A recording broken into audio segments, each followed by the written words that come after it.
خبر شامل کرتے ہیں جعفر آباد سے۔ ڈسٹرکٹ بیورو چیف صابر بلوچ کے مطابق 1 مئی مزدور ڈے کی مناسبت سے گرینڈ الائنس ڈیرہ اللہ یار اور مستری مزدور یونین اور آل رائس مل مزدور یونین نے انتہائی سادگی اور مکمل SOPs کے تحت الگ الگ پروگرامز کا انعقاد کیا، جس میں گرینڈ الائنس میں شامل متحد تنظیموں کے صدور، جن میں ایپکا کے صدر باجی خان ایریگیشن، دریج ڈویژن صدر کیسر خان گولا، PHE ویلفیئر ایسوسی ایشن کے مرکزی نائب صدر حاجی محمد فیصل گپول،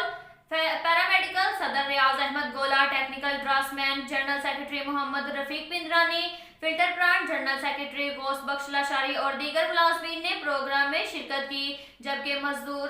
یونین کے علی جان ایری اور آل رائس مل مزدور یونین کے رضا محمد خارانی کی قیادت میں ریلی بھی نکالی گئی۔ شہدائے شقاقوں کو زبردست خراج تحسین پیش کیا گیا۔ اس موقع پر مقررین نے بلوچستان سے مطالبہ کیا کہ گرینڈ الائنس کے 19 نکات، جن میں 25% تنخواہیں اور کانٹریکٹس ملازمین، جن میں واٹر